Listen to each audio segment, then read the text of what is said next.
In the heart of a snowbound forest, where legends sleep beneath ancient pines, the smallest acts of courage can echo louder than any storm. On a winter's night, as darkness pressed against frosted windows, a wounded ranger, 3 loyal animals, and a shy young girl would awaken a town's forgotten hope. What if you believed, just for a moment, that kindness could save a life and change an entire community? Stay with us and witness a true miracle beneath the falling snow. The first true snow of winter arrived in Cedar Hollow as quietly as a secret, turning the small Washington town into a world of white hush and possibility. It was early December, but the wind from the north had grown bold and hungry, scouring the forested hills and dusting the clustered rooftops with a delicate, crystalline blanket. Against this backdrop, the towering ponderosa pines of Cedar Hollow State Reserve loomed dark and tall, their needles jeweled with frost, their branches bending beneath the soft but insistent weight of snow. The few plows that passed through Main Street each morning left thin brown trails on the otherwise unbroken white. But out where the woods began, civilization faded swiftly. There, only the tracks of deer and the occasional fox marked the purity of the season, and the world belonged to silence and the creatures within it. Ben Harrison, the town's head ranger, moved through this landscape with a kind of practiced ease born from decades in the woods. At nearly 50, Ben was a man built of broad shoulders and quiet conviction. His graying hair was always kept short beneath his old green beanie, and a neatly trimmed beard gave his tanned, weather-beaten face a look of patience and gentle stubbornness. Ben's gait was steady, if a little stiff from old knee injuries, a gift from his youth when he had once been a volunteer firefighter, running toward every crisis with a heart too big to know fear. Tragedy had brushed past him years ago, when a wildland fire took his best friend, leaving Ben with a renewed devotion to the forest, and a certain solemnity in his manner. He rarely laughed aloud, but smiled often, especially at the company of animals and children, or when the world's beauty surprised him anew. It was nearly a year ago when Ben and Olivia's fates quietly intertwined. After Olivia's mother died in the hospital the previous winter, her father Jonathan, overwhelmed by grief and the demands of his carpentry business, found it increasingly difficult to care for his daughter in their lonely home bordering the woods. Olivia would spend hours wandering at the forest's edge, lost in sorrow and silence, watched from afar by Maggie, the great Maine coon. Ben had noticed the girl during his patrols, her small figure always just out of reach, eyes bright but hollow. He started waving, then pausing to speak to her whenever he passed, always with Maggie by his side. It was the animals who bridged the distance. Maggie began sneaking into Olivia's room at night, and Buddy would deliver small treasures to her porch, winning shy smiles. When Jonathan decided to take a job out of state, one that would keep him away for weeks at a time, he asked Ben for help. The town had no relatives to take Olivia in, and Ben, a lifelong bachelor with a spacious old house and a heart softened by loss, offered to let Olivia stay with him at the ranger's quarters. The arrangement was meant to be temporary, but winter's long nights and the comfort of the 3 animals quickly made Ben's home Olivia's own. The townsfolk whispered their approval, grateful that 2 souls marked by grief had found in each other, through the loyalty of a dog, the warmth of a golden retriever, and the silent companionship of a great cat, a new family patched together by kindness and need. Today his companions were a trio as loyal as any family: Sammy the German Shepherd, Buddy the Golden Retriever, and Maggie the Maine Coon. Sammy, at 7 years old, walked just ahead, every muscle taut and eyes like embers against the white. He was a dog built for action, powerful, deep-chested, his fur a mottled blend of steel and sable, save for a ragged patch along his left flank, the remnant of an old injury. His ears were always at attention, nose twitching, and he moved with the confident focus of a seasoned working dog. Beneath the discipline, though, was a wary sadness. Sammy's original handler, a young woman named Claire, had been lost during a search and rescue 2 years back. And ever since, Ben noticed that the dog sometimes froze at distant cries or waited at the window long after dusk, hoping for a familiar voice that would never call. Buddy, a 5-year-old golden retriever, brought an entirely different energy to their small company. He bounded through the snow with the exuberance of a child, his long, sunlit fur forever picking up bits of ice, sticks, and leaves. Buddy's broad face always seemed to be grinning, his pink tongue lolling, and his amber eyes sparkled with uncomplicated joy. He had once served as a therapy dog at the local senior center, a role he had mastered through empathy more than training. He could sense a frown at 100 paces and was famous for curling up at the feet of anyone in pain or sadness until their tears faded. Buddy was less precise than Sammy, prone to chasing squirrels and getting lost in scents, but he made up for it with endless patience and warmth. Even Ben, with all his years of discipline, sometimes found himself laughing at Buddy's clownish antics.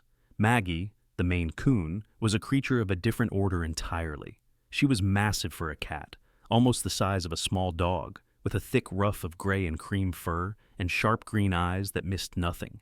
Maggie had first appeared on Ben's porch one autumn, wild and wary, her ear notched from some old fight, her tail a proud, plumy banner. Over time, she had decided that Ben was worth her trust, and then, by extension, his dogs as well. Maggie carried herself with regal composure, moving silently beside the dogs, as if she had always belonged. She was the undisputed queen of the ranger station, equally comfortable sleeping on paperwork or perched in the loft beams, keeping watch for signs of danger. For all her independence, Maggie had a soft spot for one human in particular, Olivia Parker, the little girl who lived just beyond the eastern tree line. Olivia was 11, small and slight, with a pale face framed by dark, unruly hair that always seemed too long for her narrow shoulders. She was often seen sitting by her bedroom window, her chin propped on her knees, staring into the woods with wide, uncertain eyes. Shy and gentle, Olivia rarely spoke to the other children in town, and flinched at loud noises. Her mother had passed away suddenly the winter before, leaving Olivia and her father, Jonathan, to learn the slow, uneven steps of grief together. Olivia found solace in the company of animals, especially Maggie, who visited often, sometimes slipping through her open window at night to curl beside her as she cried, or bringing her small gifts, a pine cone, a lost feather, a half-buried trinket from the woods. Maggie's presence and Buddy's patient cheer were the only things that could coax a hesitant smile from Olivia these days. The morning's patrol began as so many had before, Ben pulling on his heavy wool coat, whistling softly to the dogs as they assembled at the porch, then checking the radio for updates on forest conditions. The snow was falling more steadily now, heavy enough that Ben's boots sank to the ankle as he and his animal crew crossed the field toward the shadowed edge of the pines. Cedar Hollow was quiet, the usual morning bustle muffled beneath the snowfall, and the only sounds were the crunch of steps and the sharp breath of winter in their lungs. They made their way to the southern boundary where a small creek, now half frozen, cut through a stand of ancient firs. Sammy trotted ahead, nose low, while Buddy paused every few steps to roll in the powder or fetch sticks Maggie batted his way. Ben inspected the trail cameras and checked for any fresh tracks. It was then, amid the hush and snow, that Sammy stopped dead, his ears pinned forward, hackles rising. Ben followed the dog's gaze and saw, half buried beneath a drift, a set of boot prints, deep, wide, and new. Nearby, the bark of an old cedar was scarred with fresh cuts, as if someone had tried to hide evidence of illegal logging. Ben's mouth tightened. He took out his notebook, marked the location, and snapped photos with his phone. Illegal activity this deep in winter was rare, but not unheard of. Maggie, always alert, sniffed the air, then darted toward a low bush, tail swishing. From beneath the brush, she retrieved a scrap of blue fabric, perhaps a piece torn from a jacket or a flag used to mark territory. She carried it delicately in her jaws, presenting it to Ben, who praised her with a gentle scratch behind the ears. Buddy, catching the excitement, dropped his latest pine cone and pranced circles around the group, snow flying from his paws. While Ben focused on the evidence, Maggie, having lost interest in human affairs, wandered toward the edge of the Parker property. There, in the golden-lit window, Olivia watched the proceedings with her hands pressed to the cold glass. When Maggie looked up, the girl's face brightened for a moment. With practiced confidence, the big cat slipped through a gap in the fence and leapt to the porch rail outside Olivia's room, purring deep in her chest. Within minutes, Olivia had opened the window and was gently stroking Maggie's thick fur, her voice little more than a whisper. Buddy soon joined, bounding up the steps and dropping a perfect fresh pine cone into Olivia's lap with a flourish. The girl giggled, a rare sound these days, and Maggie blinked in regal approval. Buddy flopped beside them, wagging his tail, content simply to share the warmth. Back in the woods, Sammy stood sentinel beside Ben, eyes scanning the shadows. The sense of intrusion nagged at the ranger, who called the findings in to Deputy Gregg, a young, athletic man with cropped blonde hair, an ever-watchful stare, and a reputation for being stubborn but well-meaning. Gregg, new to the area, still approached each mystery with the suspicion of an outsider. He promised to stop by later, notebook in hand, ready to treat every clue as the start of a larger puzzle. As the day waned and the sky turned pink with the promise of further snow, Ben gathered his companions. He cast a last look at the trees, at the trampled snow and the broken bark. Winter was only beginning, and the forest's secrets would not stay hidden for long. With Sammy and Buddy at his side, and Maggie returned from her audience with Olivia, the group made their way homeward, each carrying the weight of new knowledge, and, in Olivia's case, the tentative hope of friendship renewed.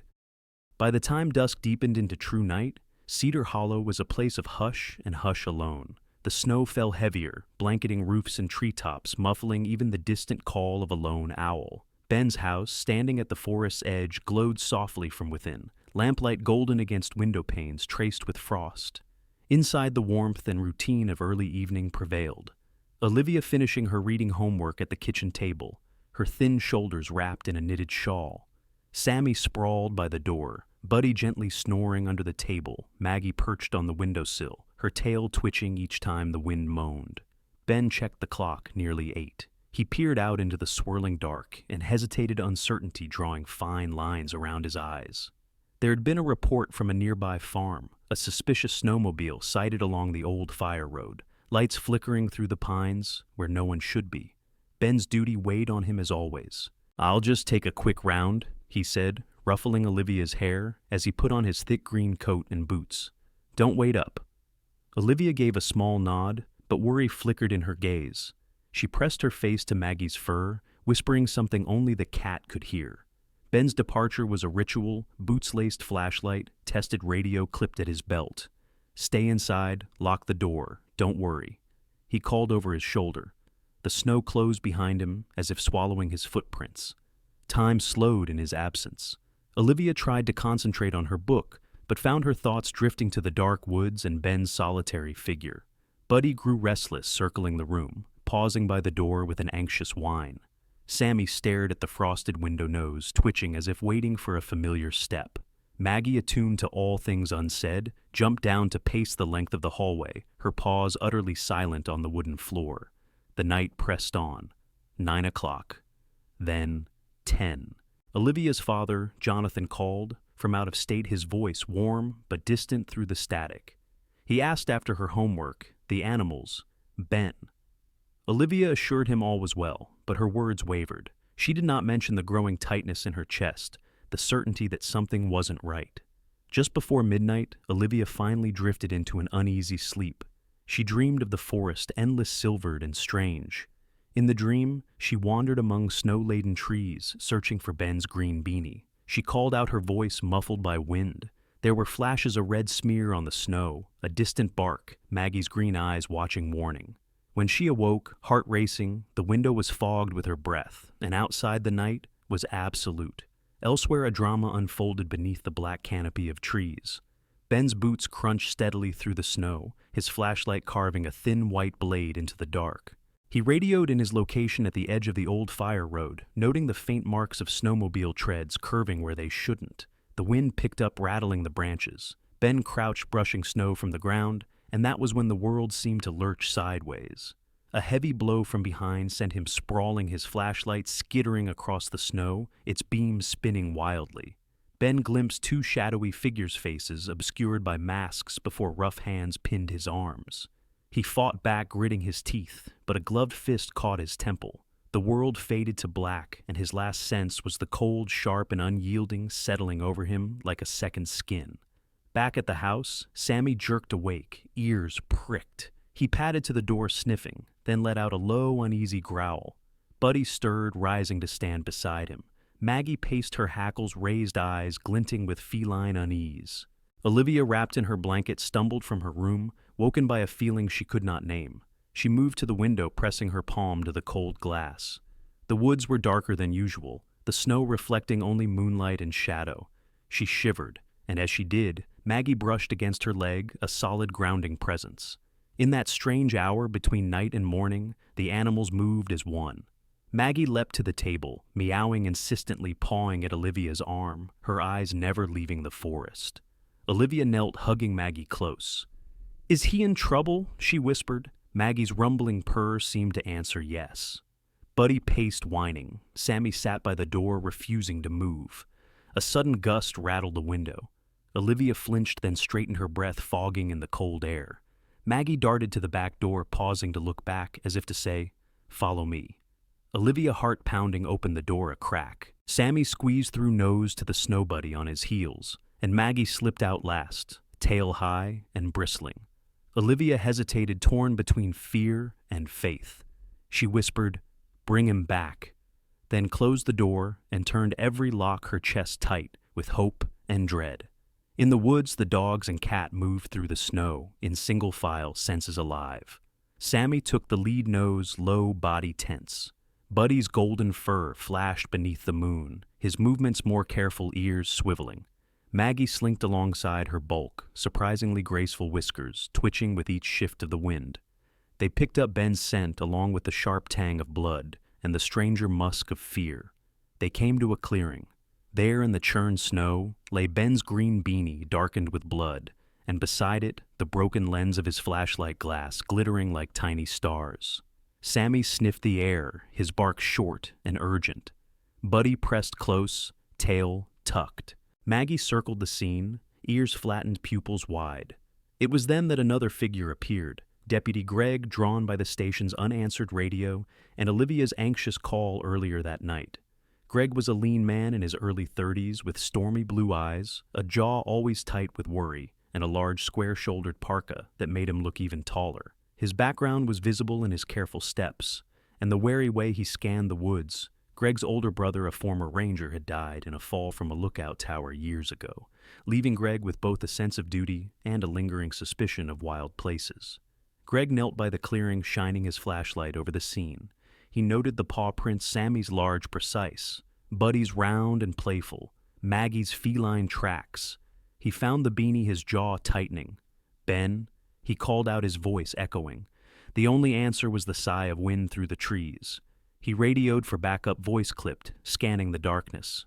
Ranger missing, possible injury, unexplained blood. Animal team deployed, tracking east.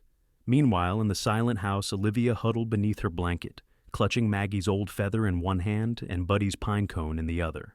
She squeezed her eyes shut, willing her friends to succeed, whispering prayers to the quiet dark.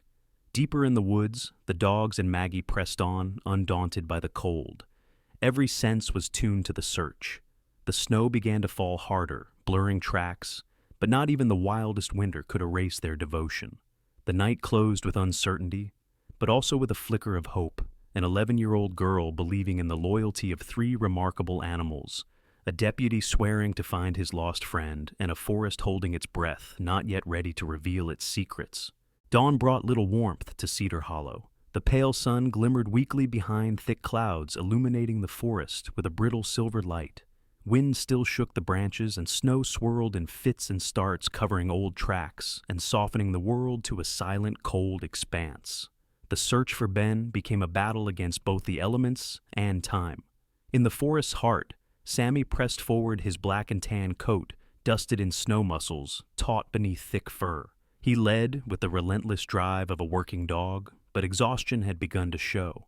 Each breath steamed in the air, his gait slowed, and his paws sometimes slipped on icy patches. Buddy, his golden fur a bright beacon amid the white, kept pace beside him, pausing often to check on his friend tail, wagging with anxious encouragement. Maggie, regale and massive, moved with feline precision. Her tufted ears flicked at every sound, and her emerald eyes never left the path ahead. She took the lead whenever Sammy faltered, her instincts sharp and uncanny, as if she could sense something beyond scent and sight. All around them, the forest loomed, pines standing in silent sentry, snow-laden branches drooping low, the undergrowth blanketed and hiding all but the largest tracks. Occasionally a raven cawed overhead, and wind moaned through the trees, but otherwise there was only the crunch of paws and the steady, determined heartbeat of hope. Beneath a tangle of wind-blown limbs, Maggie suddenly stopped. With a leap, She landed gracefully atop a snow-laden log and pawed at something snagged on a low-hanging branch. It was a strip of green cloth woolen, frayed at the edge and spattered with frozen blood. Buddy nosed it gently and whimpered, looking to Sammy, whose nose quivered as he confirmed the scent Ben. Maggie's tail lashed, and with the swish of a general, she pressed on deeper into the woods. The snow grew thicker and the air colder as the animals entered a part of the forest where even the bravest hikers rarely ventured. Here the trees grew denser, and the ground sloped down into a narrow ravine laced with thin, treacherous ice. It was here, too, that danger increased not just from the elements, but from the possibility of hidden traps, or those responsible for Ben's disappearance.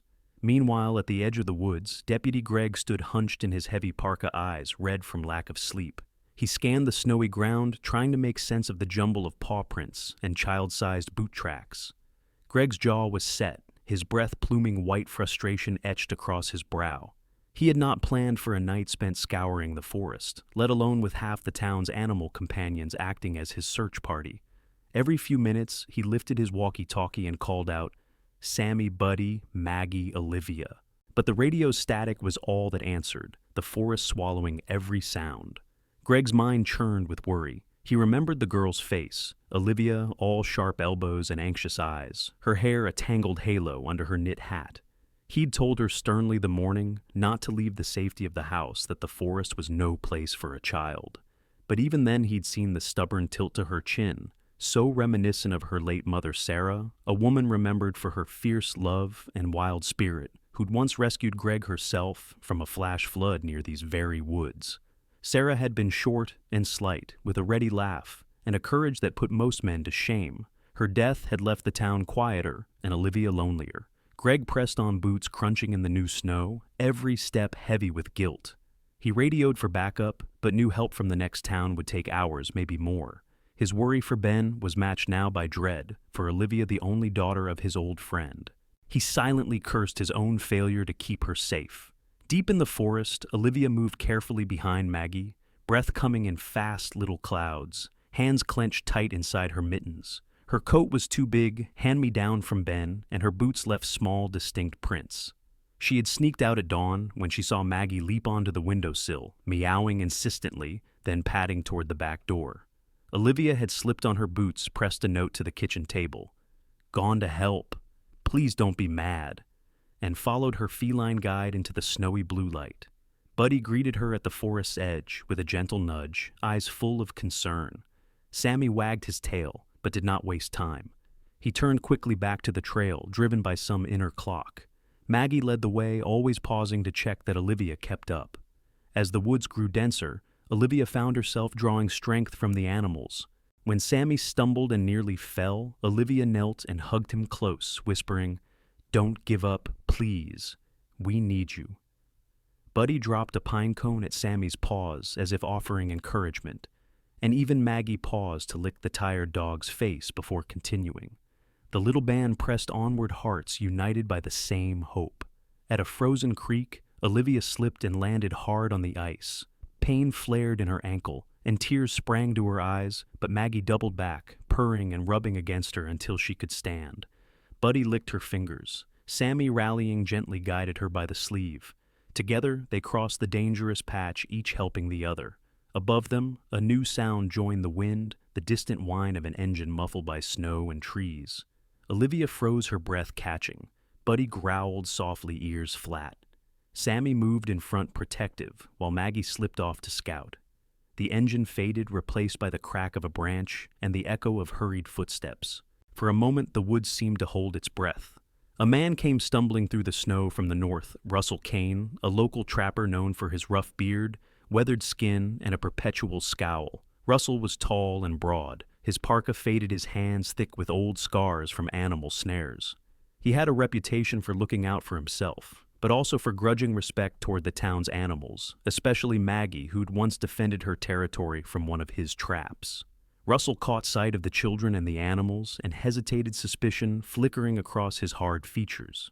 "You folks lost," he grunted, voice gruff but not unkind.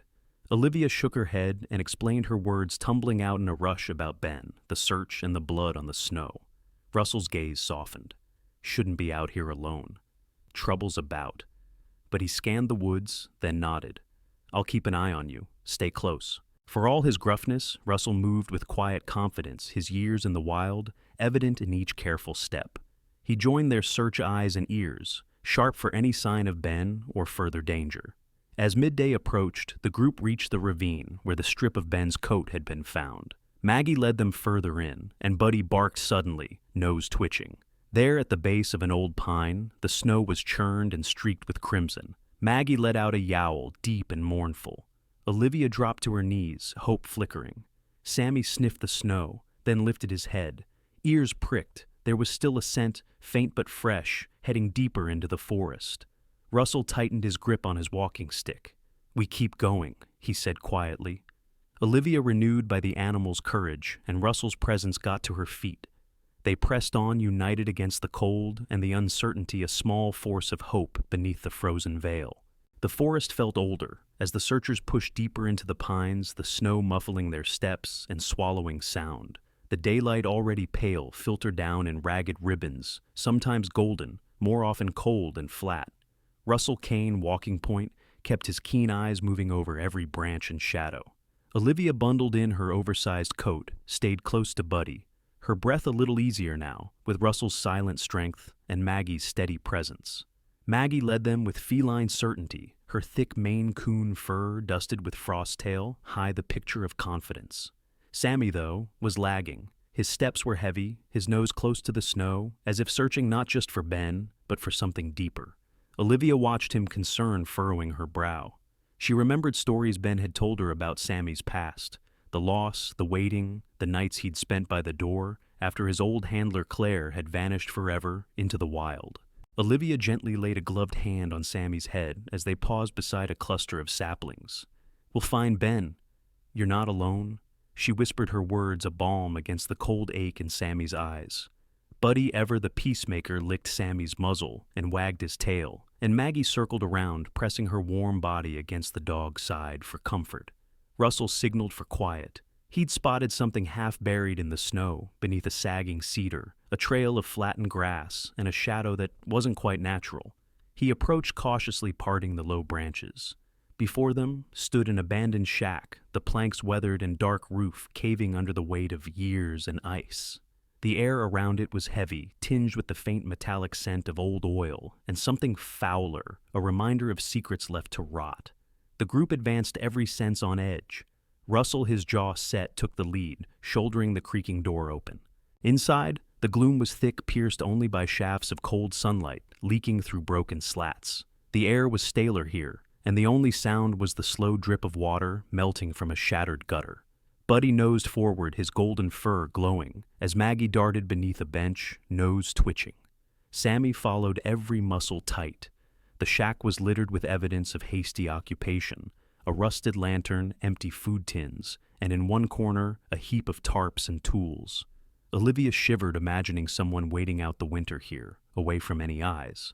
Then she spotted something odd near a pile of old canvas bags, a small crate stuffed with faded paperwork, forestry maps, and a battered ledger. The ledger's cover, cracked and softened with age, was stamped with the CedarHollow Reserve logo and the faint imprint of an old badge number. Russell sifted through the papers, lips pressed in a thin line. His weathered fingers paused on a water-stained page showing tree-cutting schedules, a hand-drawn map of illegal access roads, and a list of names and dates written in a hurried scrawl. "This is old," he muttered. "Looks like someone's been logging here off the books for years." Olivia stepped closer, reading upside down. "Is Ben's name there?" Russell shook his head, scanning. "No, but... wait." He pointed to the bottom of the list. There, barely legible, was the name Dalton circled in red, with the word fired scribbled beside it. Dalton, Olivia echoed, frowning. "Ben told me about him. He used to work with the Rangers before I came to stay. No one talked much about why he left. Maggie, always alert to shifts in emotion, pawed at a battered duffel bag tucked beneath a bench. Her claws snagged on something, pulling it halfway out, a torn piece of orange canvas, dirty, but still readable, embroidered with the faded black letters, D. Dalton. Maggie dragged it into the sunlight, meowing low. Russell's face grew grim. This confirms it. Dalton was here, or came back.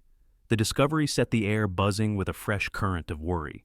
Dalton, once a respected ranger, had been dismissed after a string of suspicious fires and missing equipment, a story the grown-ups rarely discussed, but that lingered in town like the smell of burnt wood.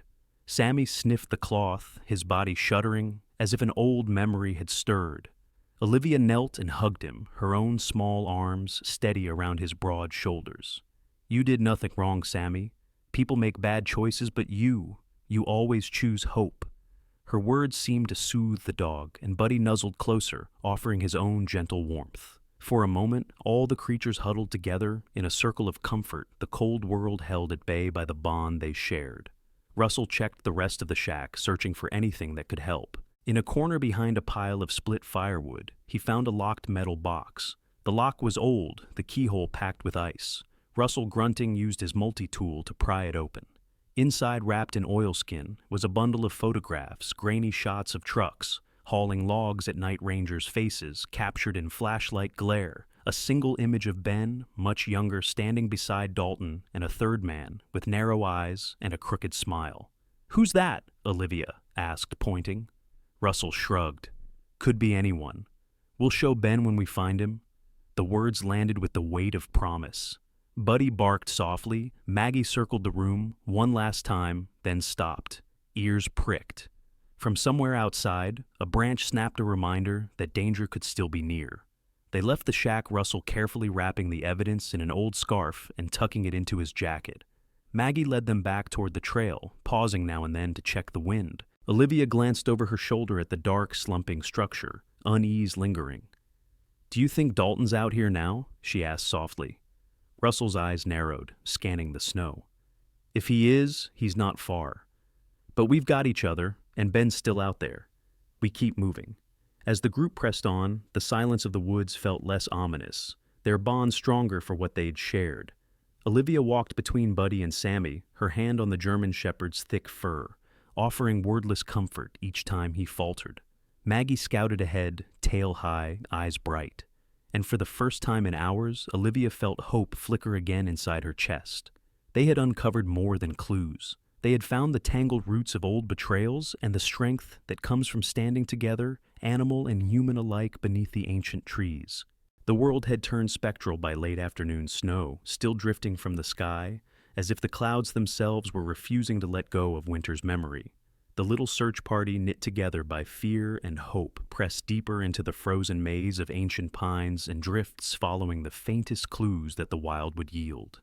Maggie, her fur now flecked with icicles, paused to wash her paw on a fallen log ears, flicking at every whisper in the wind. Russell Kane moved with surprising grace for such a broad-shouldered man, his eyes scanning the underbrush with a tracker's unhurried focus, walking stick in hand. Olivia, cheeks red and nose running, kept her chin high, her determination a small, bright torch against the cold. She moved between Buddy's gentle shoulder and Sammy's broad back, both dogs panting but unwavering in their resolve. Sammy's brown eyes, wise and mournful, kept sweeping the snow, his nose twitching as he sought a trace of Ben. Every so often he would stop, sniff intently, and then push forward with renewed urgency, as if the scent he followed was both comfort and curse. Suddenly, as the last golden haze of daylight surrendered to blue twilight, Sammy froze. The fur on his neck bristled, and he let out a deep, low growl. Russell crouched, his hand raised to quiet everyone, and peered closely at the snow where Sammy had stopped. There, stark and fresh, was a splash of blood so new that it had not yet begun to freeze. Olivia's heart skipped. Sammy whimpered, pawing anxiously at the crimson print. Buddy pressed his nose to the trail, whined and barked once, a sound that echoed up through the branches like a challenge. Maggie crept close, her wide green eyes unblinking, her tail bushy and alert. The blood led in a staggered, uncertain line through the trees, past a tangle of broken branches and a mound of churned-up snow. Russell nodded grimly. "Ben's close. He's hurt." Olivia's breath clouded the air, her hands trembling as she reached for her phone. She wiped snow from the cracked screen, found one bar of service, and typed a trembling message to Deputy Gregg, who had set up a search base a mile back at the old ranger shed. Found blood following. "Will send location. Please hurry." Olivia pressed send, and the message spun out into the night. Guided by Sammy, the group moved faster now, adrenaline and fear overriding fatigue. Buddy stayed at Olivia's side, bumping her hand with his nose urging her to keep going. Maggie, slipping easily between roots and brambles, darted ahead, and then doubled back, always scanning the darkness. Russell's breath came in slow, measured puffs, but his hands gripped the stick tighter. They all felt the urgency of life depended on their speed. Then ahead, a great fallen pine came into view, its roots clawing the air like the fingers of some ancient beast. The snow around its trunk was trampled, and at the base of the tree, half hidden behind a snarl of roots and branches, was Ben. He was slumped against the wood, his parka torn and blood-stained, his wrists shackled behind him by a thick, rusted chain. One cheek was swollen and purple, his breathing shallow but blessedly present. Olivia dropped to her knees beside him, tears stinging her eyes as she reached out to touch his cold, battered face. "Ben, it's me. We're here. Hold on," she whispered fiercely. Ben's eyelids fluttered, and for a moment he focused on her, a hint of recognition sparking behind his pain. You found me," he rasped. Russell immediately set to examining the chains, his big hands surprisingly gentle. "We need something to cut these, fast." Sammy and Buddy both pawed at the links, barking in alarm and frustration, while Maggie, never one to let barriers stop her, leapt nimbly onto the fallen trunk, yowling into the dusk, her voice rising wild and piercing up into the darkening sky. Her cry was answered far off. A dog barked, then a distant human shout cut through the trees. Olivia fumbled again with her phone, opening her GPS and pinging her location to Deputy Greg, adding Ben found. Hurt. Need help. Now. The phone battery blinked red. She bit her lip, steadying her hands to make every moment count. "Hold on, Ben. Help is coming. We're not leaving you." Buddy curled close to Ben's side, lending his warmth and comfort, while Sammy sat on Ben's other side, body pressed against his friend's eyes, never leaving the battered ranger's face. Russell worked at the chains, using a folding multi-tool to lever and twist at the rusted links. His jaw was set, sweat mingling with the snow on his brow, but the chain refused to yield. "We need bolt cutters or something bigger," he grunted. Olivia looked around frantic, then her eyes landed on Maggie, who was now climbing higher up the tree, finding perches that seemed impossible for her size. At the highest point, Maggie let out another yowl this time. The sound cut sharper, carried farther. It was a call urgent and unmistakable. Back at the ranger, shed Deputy Greg, a thin man in a dark watch cap, whose eyes had grown more haunted with each passing hour, jolted upright at the sound of his radio crackling with Olivia's message, his face sharp-featured and pale, tensed with determination. "We've got them," he barked to the assembled search team, a rough collection of deputies and 2 volunteer medics from the town. Greg's reputation for being by the book sometimes grated on locals, but in a crisis, his stubborn focus was an anchor. He rallied his team, and together they plunged into the trees, following the coordinates and the echoing sound of Maggie's call. In the clearing, the animals grew restless, forming a protective semicircle around Ben and Olivia as night deepened. Buddy, usually all sunshine and wagging tail, bared his teeth at the darkness, a growl vibrating in his throat. Sammy's ears were flat, his gaze fierce and vigilant. Olivia, shaking but resolute, kept whispering encouragement to Ben, telling him stories of a home, of warm fires, of Maggie curled on his bed, and Buddy chasing squirrels, anchoring him to life by the thread of her voice. Finally, footsteps crashed through the snow. Flashlights bobbed between trees, and Deputy Greg's voice rang out. Olivia, Ben, relief, swept through Olivia so forcefully her knees buckled. Medics hurried forward, checking Ben's wounds, wrapping him in blankets, and easing him onto a stretcher. Russell explained about the chains and the evidence at the shack. Greg's jaw clenched in silent anger. The team cut Ben free, lifted him with care, and began the slow trek back towards safety, with Buddy and Sammy trotting close, and Maggie stalking proudly at the rear, her tail high. For the first time since the storm began, hope cut through the cold like a blade. Olivia, numb but proud, watched as her message and her courage had brought rescue not just for Ben, but for all of them. Night had fallen with a heavy silence that pressed against the windows of the makeshift field clinic, where Ben lay recovering on a cot in the back room. The old ranger's face was pale beneath layers of bandages, and his eyes fluttered open only occasionally, his body drifting between pain and exhausted sleep. Olivia sat close, her hand resting lightly on his, whispering encouragement and watching over him with a steadiness beyond her 11 years. Buddy and Sammy curled protectively at Ben's side, their fur still damp from snow and patched with traces of dried blood and dirt. Maggie, her thick fur matted, and a new scratch down her side perched by the window, gaze locked on the shadows beyond the glass. Outside, the rescue team set up a perimeter, lights casting long beams across the snowy ground. Deputy Greg, his dark parka streaked with ice, paced between the trees, radio in hand. The lines in his face seemed deeper tonight, but there was a new tension in the set of his shoulders, less the rigid suspicion of earlier days, and more the coiled energy of a man who finally understood the stakes. He checked on each volunteer among them, a newcomer, Trish Adams, a petite, round-faced paramedic with frizzy blonde hair and a gentle touch.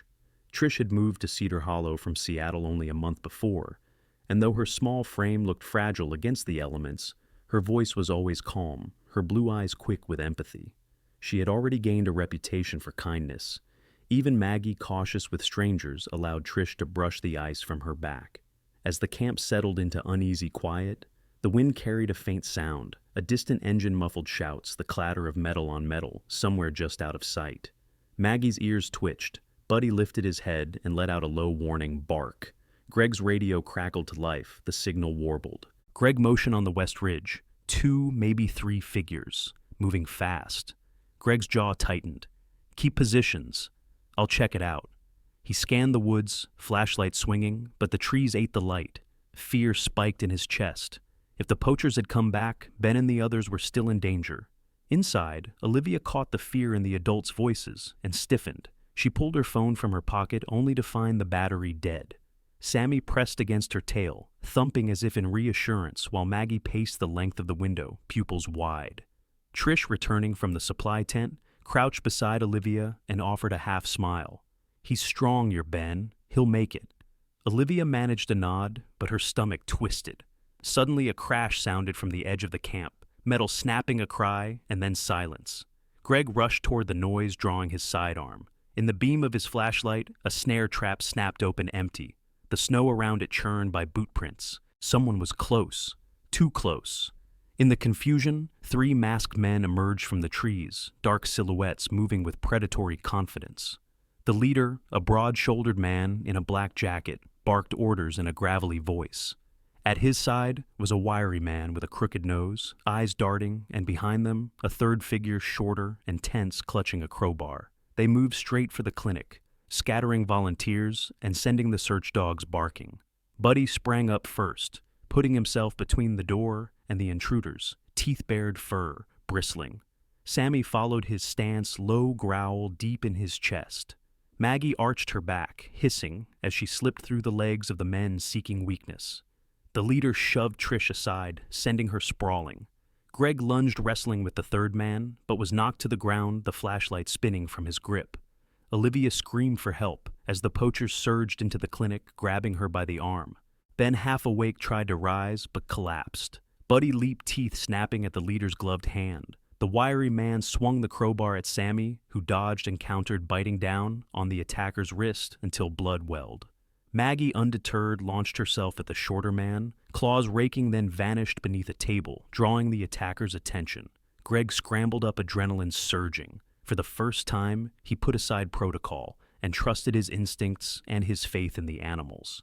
He barked orders at the volunteers to surround the clinic, radioing for more help.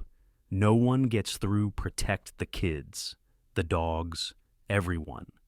Just then, a distant shout rose from the road, followed by the crunch of boots and the glint of lanterns weaving through the snow. Townspeople were arriving, drawn by word of trouble and the pulsing hope that still flickered in Cedar Hollow. At their head strode Mrs. Nora Wilkins, a tall, spare woman in her 60s with iron-gray hair pulled in a tight bun and eyes as sharp as winter stars. She wore her late husband's old hunting jacket, heavy with patches, and walked with the brisk authority of someone used to making decisions. Beside her, Mr. Tyrone Bell, a big man with deep-set eyes and the slow, careful movements of a lifelong woodsman, carried a shovel over one shoulder and a thermos of coffee in the other hand. Teens from the high school snowshoed up behind them, cheeks flushed, wielding ski poles, hockey sticks, and even a kitchen rolling pin or two. Among them was Samantha Lynn, a fast-talking, quick-thinking girl of 15 who organized the youth patrol and insisted on helping with anything mechanical or electronic. The townsfolk fanned out, filling the camp, with voices some raised in concern, others in determination, all fiercely protective. Mrs. Wilkins shouted orders directing groups to form a barrier around the field clinic and keep watch for anyone moving in the trees. Mr. Bell moved quietly along the outer edge, checking for more traps, his breath coming in slow, measured clouds. Samantha and her friends relayed information between Greg and the outer perimeter, their youthful energy infectious even in the bitter cold. Inside the clinic, the animals grew restless, forming a protective semicircle around Ben and Olivia as night deepened. Buddy, usually all sunshine and wagging tail, bared his teeth at the darkness, a growl vibrating in his throat. Sammy's ears were flat, his gaze fierce and vigilant. Olivia, shaking but resolute, kept whispering encouragement to Ben, telling him stories of home, of warm fires, of Maggie curled on his bed, and Buddy chasing squirrels, anchoring him to life by the thread of her voice. Finally, footsteps crashed through the snow. Flashlights bobbed between trees, and Deputy Greg's voice rang out, "Olivia, Ben." Relief swept through Olivia so forcefully her knees buckled. Medics hurried forward, checking Ben's wounds, wrapping him in blankets and easing him onto a stretcher. Russell explained about the chains and the evidence at the shack. Greg's jaw clenched in silent anger. The team cut Ben free, lifted him with care, and began the slow trek back towards safety, with Buddy and Sammy trotting close, and Maggie stalking proudly at the rear, her tail high. For the first time since the storm began, hope cut through the cold like a blade. Olivia, numb but proud, watched as her message and her courage had brought rescue not just for Ben, but for all of them. And this time, she was not alone. A town had risen, lanterns and voices ringing in the night, holding the line together until the forest's darkness finally receded. The snowstorm raged over Cedar Hollow, as if the land itself was determined to test the courage of all who dwelled there. The night pulsed with the breath of 100 lanterns, voices muffled but not silenced by the wind. The field clinic glowed at the forest's edge, a beacon in the whiteout, ringed by townspeople who had come together, unarmed, but unwavering to defend their own. Inside, Ben rested propped up by blankets, his face drawn, but eyes brightening each time he looked at Olivia, Maggie, Buddy, and Sammy. Trish Adams worked quietly, tending wounds and checking supplies, her fingers nimble and her face pale with fatigue. Deputy Greg moved with new confidence, his former rigidity softened by the night's ordeal. He walked among the volunteers, Mr. Tyrone Bell, Mrs. Nora Wilkins, young Samantha Lynn, and her band of determined teens, ensuring every post was manned, every trap disarmed, every fearful glance met with a steady, reassuring word. Maggie, coat still spiked from the last skirmish, and eyes sharp as emerald fire, kept watch at the door. She sensed before any human the approaching threat, a subtle tremor in the earth, the faint tang of sweat and anger riding on the wind. She let out a deep guttural yowl that brought all conversation to a halt. Greg signaled for silence, and the lanterns were dimmed, plunging the snow-blanketed clearing into a world of shifting shadows. Ellis Pratt, the wiry woodsman, slipped forward beside Maggie, his boots making almost no sound on the frozen ground. His face, half lit by moonlight, was a mask of determination. He cradled an old hunting rifle and wore the faintest of smiles, as if daring the darkness to test him. Suddenly, gunshots cracked through the night, echoing off the trees. The poachers, led by Kurt Landon, his face twisted in fury, and desperation burst from the tree line. Weapons raised their silhouettes, made monstrous by the snow and firelight.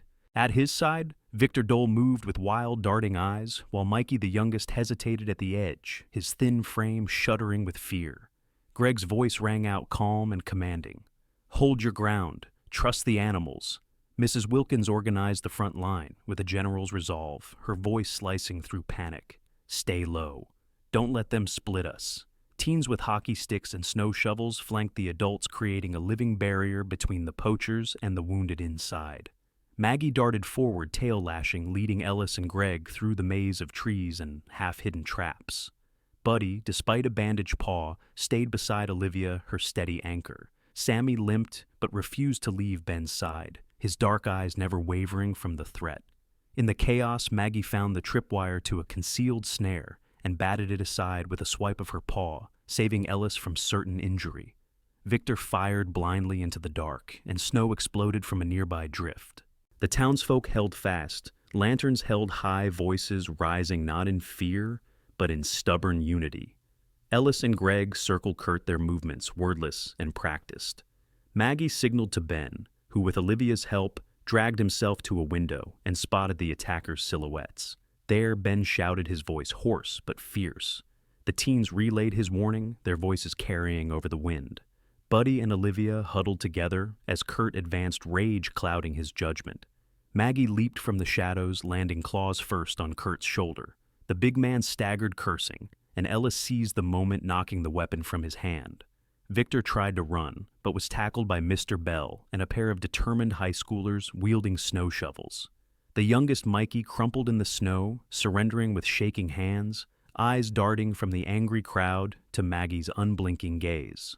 Greg cuffed Kurt and Victor with steady hands. "It's over," he said, voice ringing with relief and warning both. CedarHollow protects its own. As the adrenaline faded, the wounded were carried inside the medics, tending both animals and humans alike. Trish knelt beside Sammy, whispering gentle praise as she rewrapped his wound. Maggie, battered but proud, curled around Olivia's feet, purring softly as the girl trembled with exhausted relief. Outside, the townsfolk hugged, laughed, and wept, snowflakes melting on their cheeks, the bitter night finally broken by hope. Olivia, once so shy, found herself at the center of a grateful crowd. Children hugged her. Mrs. Wilkins placed a knit cap on her head, and Mr. Bell squeezed her shoulder with fatherly pride. "You showed us all what courage looks like," he said. Greg knelt down, meeting her eye.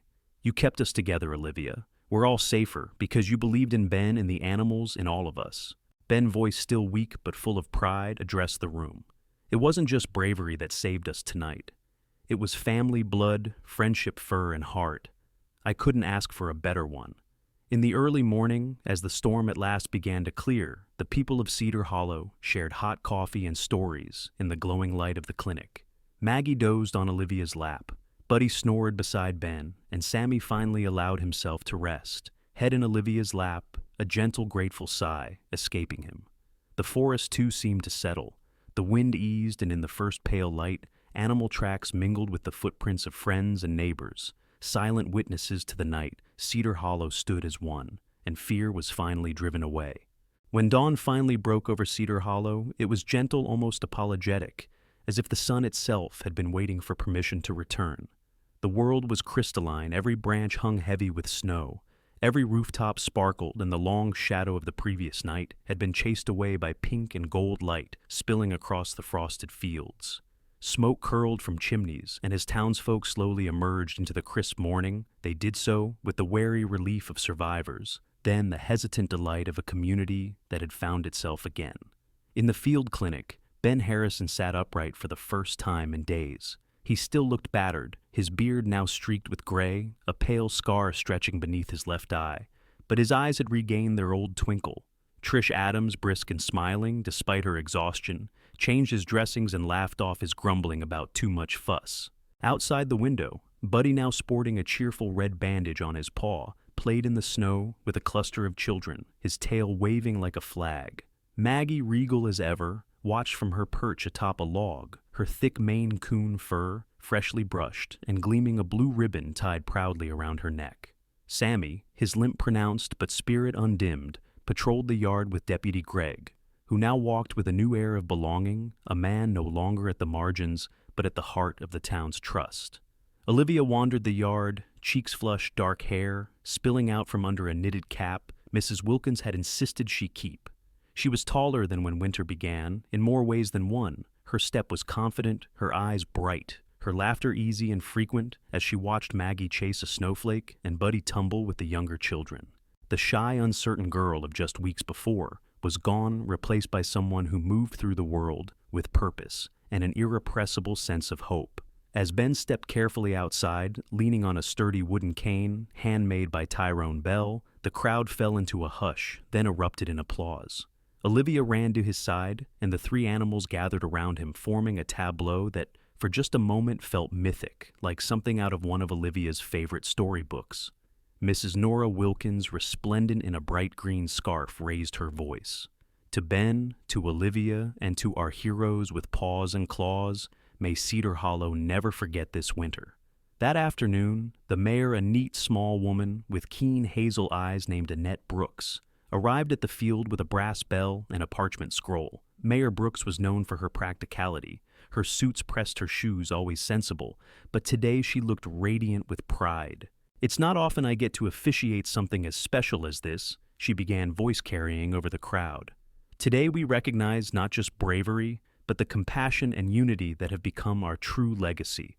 Let it be known that Sammy, Buddy, and Maggie are now honorary rangers and beloved protectors of Cedar Hollow."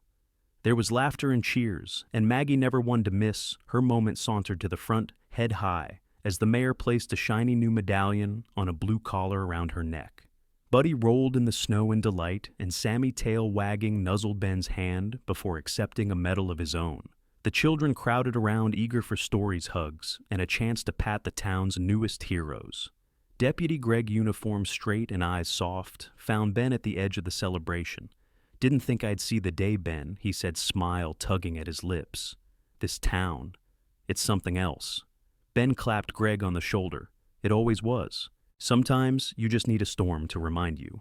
Greg nodded, glancing at Olivia, who was teaching a cluster of smaller children how to make a nature badge from pine cones, and Twine, Maggie presiding, as the world's most dignified judge. "Never thought I'd learn this much from a girl, a dog, and a cat," Greg admitted quietly. "You learned from the best," Ben replied. The days that followed were a festival of gratitude and new beginnings. Maggie, now formally adopted by the ranger station, became a town legend, wandering from porch to porch, with the easy confidence of someone who knew she belonged.